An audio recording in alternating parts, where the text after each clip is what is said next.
Hi, everybody. It's meteorologist Erica Martin. I am back. Like I told you, like I promised you guys, I was going to give you guys weather in bits and pieces. And I want to make sure you guys get it in bits and pieces. So we are packaging our weather stories into about 10, 15-minute segments. Some of them are shorter, but I definitely have to give you guys updates around the nation. We're even going to go across the globe like we normally do. But a quick update. This is just a summary. In summary, we have flood watches or flood alerts issued by the National Weather Service, coastal flood advisories, fire weather warnings, winter weather advisories. We have storm watches, severe storm watches issued. We also have warnings issued by the National Weather Service, wind issues across New England. And we are watching that snow, right, impacting the Pacific Northwest, now moving into the Intermountain West. There is so much going on, guys, and I want you all to see what is happening right here. Now, do you see where those winds are coming together right around like Texas into Oklahoma? That's an area of interest that was all day today. The tornado watches that were issued by the National Weather Service were right around that New Mexico Texas border. Okay. None of them went tornadic. And in fact, I'll quickly show you the reports for today. You don't believe me? Let's take a look at these alerts, or rather, these storm reports that were issued. Okay. So we have them through I'm going to go with the last 12 hours. I'm going to go ahead and stop our. Okay. And we're going to stop it. We're going to stop our sat rad loop. Okay. We're not going to go with that right now. I just want to show you the reports we got today. So earlier today, I posted tornado watches issued by the National Weather Service. Did I think they were going to go tornadic? No. Now the reason I wasn't in was because I'm still getting over the flu. All good. I'm here alone, so nice and safe. Nobody's going to get sick, hopefully. And we are definitely tracking that dry line, which is a story. It's going to be the story for tomorrow as well. I want you guys to keep that in mind for people in like the Arklatex region, portions of the Southern Plains, Central Plains as well. And then by Monday, the concern I'm going to have, and really the biggest concern I'm going to have, is going to be for Missouri. Big concern there. We see how Missouri always gets pounded by these air masses that just don't jive. It's always right around that area. I do think we will get some tornadoes. So I'm giving you guys a heads up right now. If you have friends, family, colleagues, anything, just acquaintances that you want to keep them updated on, let them know. Let's take a look at some of these reports that were issued. Now, this is the past 12 hours, okay? So I want you to see the time frame and what's happening. We had heavy rain that was reported in Harvey, Kansas. Rain accumulation over 4 inches. Wow, almost 4.5 inches. So reported at 8:39 p.m. CDT. So long, CDT. Oh God, it's gonna go back to CST, right?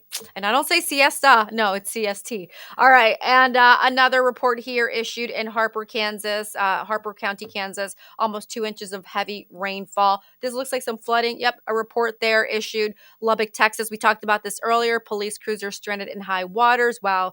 Really hope they're okay. And this is where I got really excited, right? Snow accumulation in Alpine County, 5 inches. But then when I got here into Shasta, I lost my mind. I lost my ever loving mind because, good God, people, 15.5 inches of snow and I'm not there? Oh my God, snow is my love language. SNOW. Look at how well I spell it. I mean, that's just the sign, right? That it's like what I love. I spell it so well. Anyways, so yeah, we're going back to our weather co-op 2-hour sat rad loop, but we paused it here and notice that at the top I have CST, right? Why do I have CST? This is why. Can you guys see it? Ah, that's right. Turn clocks back Sunday at 2 a.m. Test all those alarms in your home.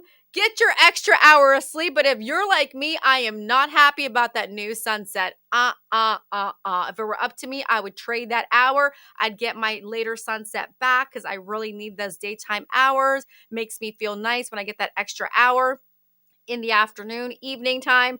Do not love that new sunset. So I think you will be seeing a new cranky Erica for the next couple of months, right? I mean, I'm not gonna be that cranky. I'll just feel like a little annoyed. because God, really, once again, what do you think? Would you be okay with the old sunrise and the old sunset, or are you okay with this new sunrise? Do you really want that extra hour of sleep? Like, do you need it? I mean, I don't know. If you need it, that's fine, but man, oh man, I am not loving this at all. I am so frustrated. You guys, can you tell? I've been moaning about this for quite a while if you've been with me this evening.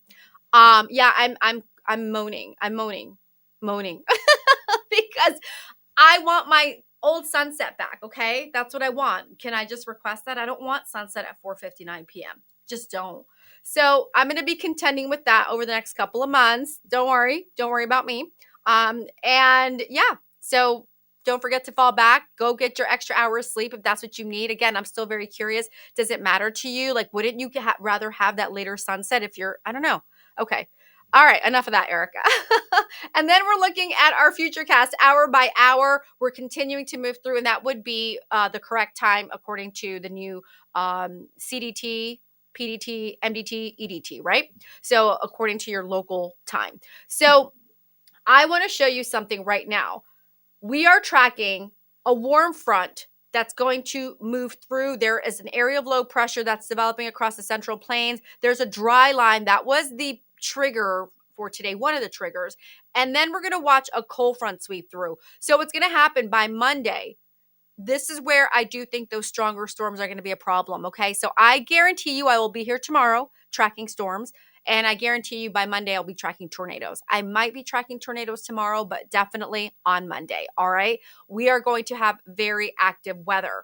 And then, of course, we'll have your election day forecast. And I don't know, maybe we'll do like a have people come on board after they've, voted. Do they want to like talk about the weather? Like, I don't do politics. I have no interest. But if you guys want to talk about the weather on the way to, cast your vote and on the way back, I would love it. Area of high pressure. Do you see it? Do you see how it moves on eastward out across the Atlantic basin? But I'm going to go back. Okay. We're toggling back and then we're going to go forward. We're at 7 minutes and 17 seconds. As I promised, 10 minutes. I got to get this going.